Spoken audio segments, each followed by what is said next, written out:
بارہم و رہبانہم اربابا من دون اللہ، کہ انہوں نے اپنے راہبوں کو اور اپنے عالموں کو اللہ کو چھوڑ کے خدا بنا لیا تھا۔ صحابہ نے پوچھا یا رسول اللہ، یہودی تو اپنے عالموں کو خدا نہیں کہتے، عیسائی تو اپنے پادریوں کو خدا نہیں کہتے، تو کیسے خدا بنا لیا؟ اس کا جواب نبی صلی اللہ علیہ وسلم نے دیا، فرمایا کیا تمہیں پتہ نہیں ہے کہ جس چیز کو انہوں نے حلال کر دیا انہوں نے حلال، جس چیز کو انہوں نے حرام کر دیا انہوں نے حرام، حالانکہ حلال حرام کرنے کا اختیار کس کے پاس ہے؟ اللہ کے پاس۔ اچھا، اس آیت کا آج ہمارے ہاں غلط استعمال بھی ہوتا ہے۔ ہمارے ہاں نا یہی آیتیں فٹ کی جاتی ہیں چاروں اماموں پر کہ دیکھو امام ابو حنیفہ جس چیز کو حلال کہتے ہیں تم بھی حلال مانتے ہو، جس کو وہ حرام کہتے ہیں تم بھی حرام، علماء جس کو حلال کہتے ہیں تم بھی، تو اس کا اختیار تم نے ان کو دے دیا، تو تم نے ان کو کیا بنا لیا ہے؟ یہ آیت کی غلط تفسیر ہے۔ آیت کا مطلب یہ ہے کہ یہودیوں نے، عیسائیوں نے اپنے پادریوں کو یہ رائٹ دیا ہوا تھا کہ آپ شریعت میں چینجنگ کر سکتے ہیں، ان کا یہ نظریہ تھا، جبکہ ہمارا یہ نظریہ نہیں ہے کہ امام حنیفہ شریعت میں چینجنگ کر سکتے ہیں۔ حلال کو حلال بتانا الگ چیز ہے، حرام کو حرام بتانا یہ تو علماء کا کام ہے، وہی بتائیں گے، اور علماء عام آدمی سے زیادہ اچھا بتا سکتے ہیں۔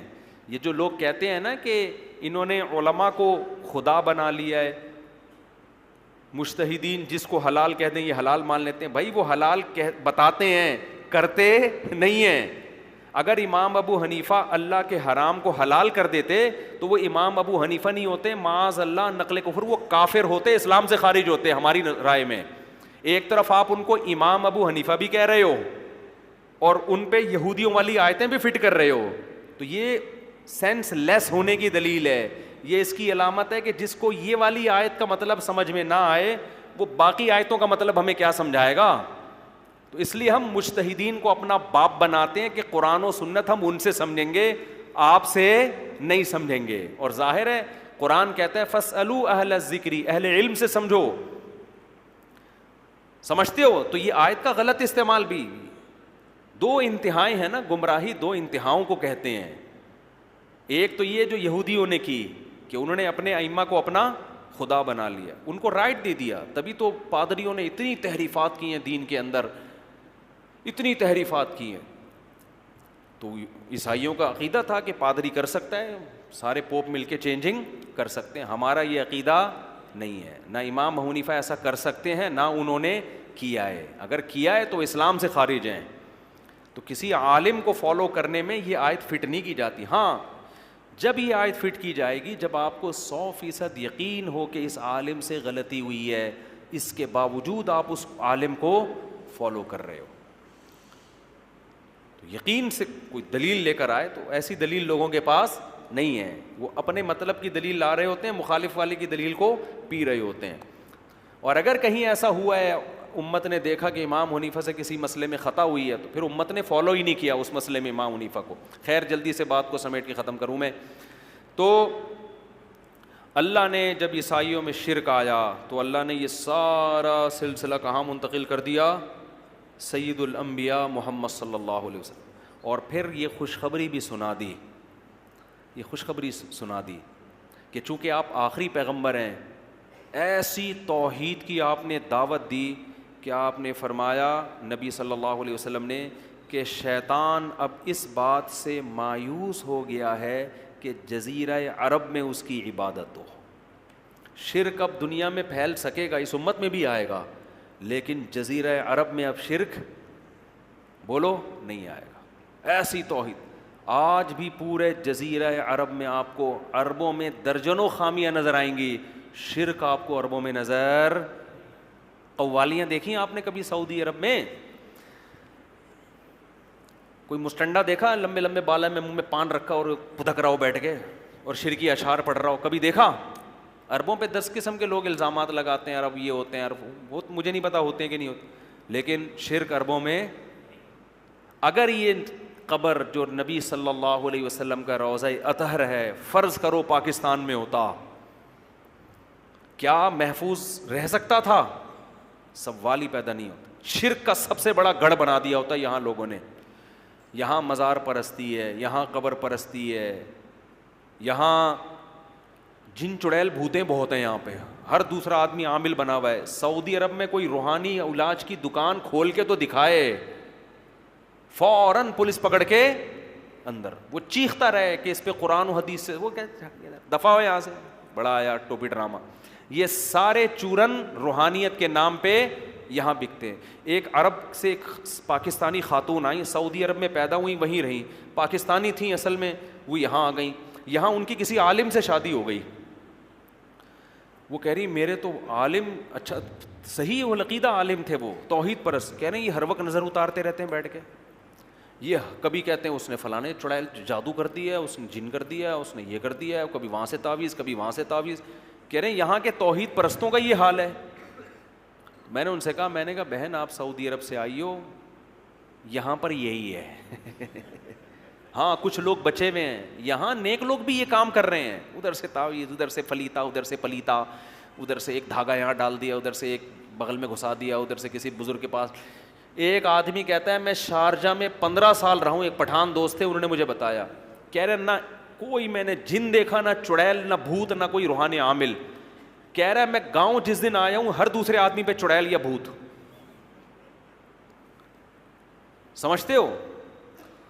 تو اللہ نے ایسے پیغمبر دیے کہ آپ صلی اللہ علیہ وسلم نے 2 خوشخبریاں سنائی. نمبر 1, میری پوری امت اب کبھی بھی گمراہ نہیں ہوگی.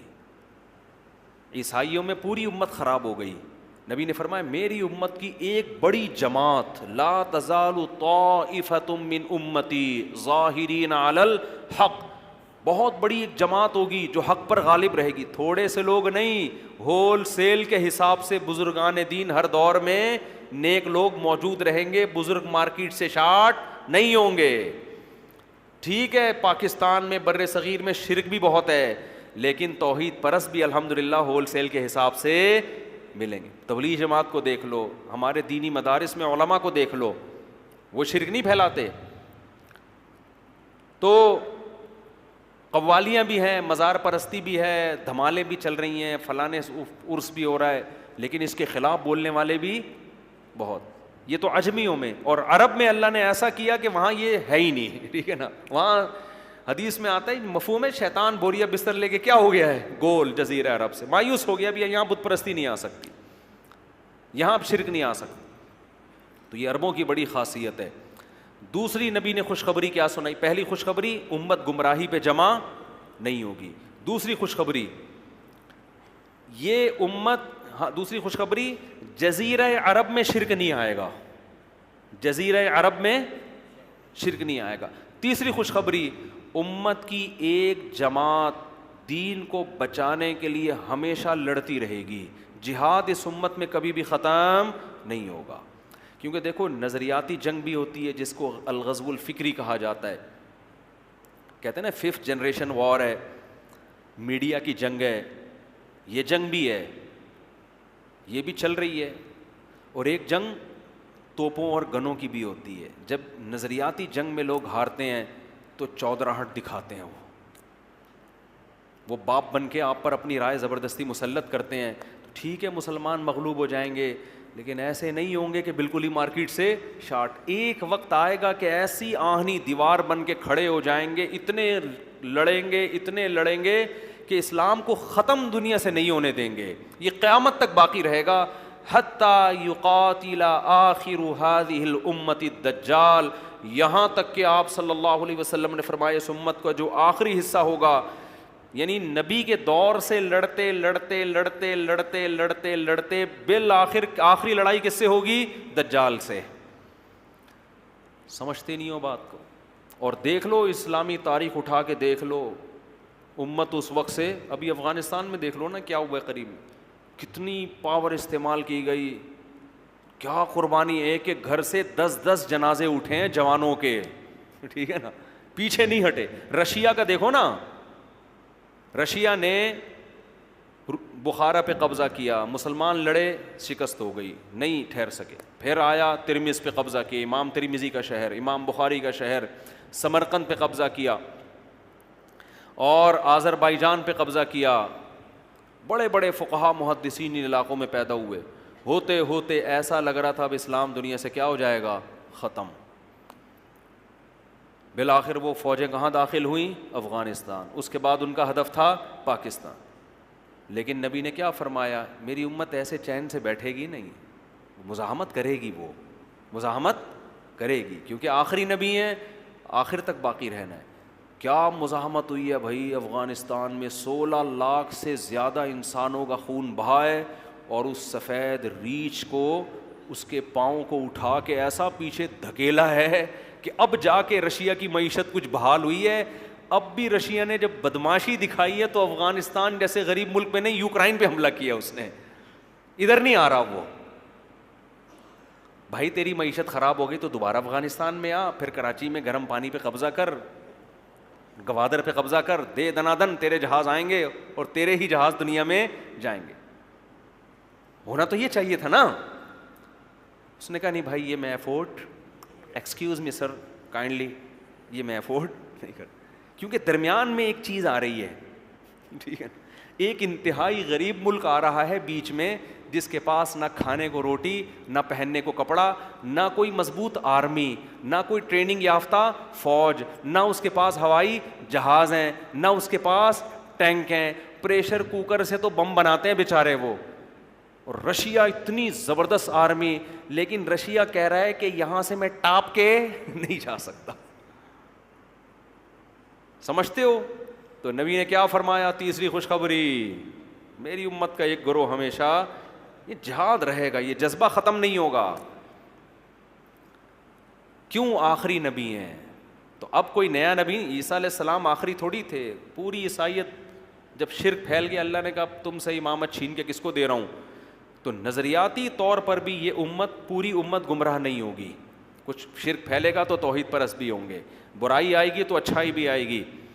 اور جزیرہ عرب میں تو شرک ہوگا ہی نہیں. بعض لوگ کہتے ہیں وہاں مندر کھولنے کے, تو وہ ہندوؤں کی اجازت دی ہے نا, مسلمان تھوڑی مندروں میں جائیں. بعض لوگ کہتے ہیں نا دبئی میں مندر کھل رہا ہے, تو ابے عرب تھوڑی مندروں میں جا رہے ہیں, عربوں میں شرک نہیں ہے. اور تیسری, اس امت میں جہاد ہمیشہ باقی رہے گا. تو آج اسی تمہید میں بیان لمبا ہو گیا, لیکن چلو تھوڑا سا پیغمبروں کا ایک خاکہ ذہن میں آ گیا, تاکہ ہم جب آگے واقعات آئیں گے تو انشاءاللہ وہ سمجھنے میں آسانی ہوگی. سبحانک اللہم و بحمدک, نشہد ان لا الہ الا انت, نستغفرک.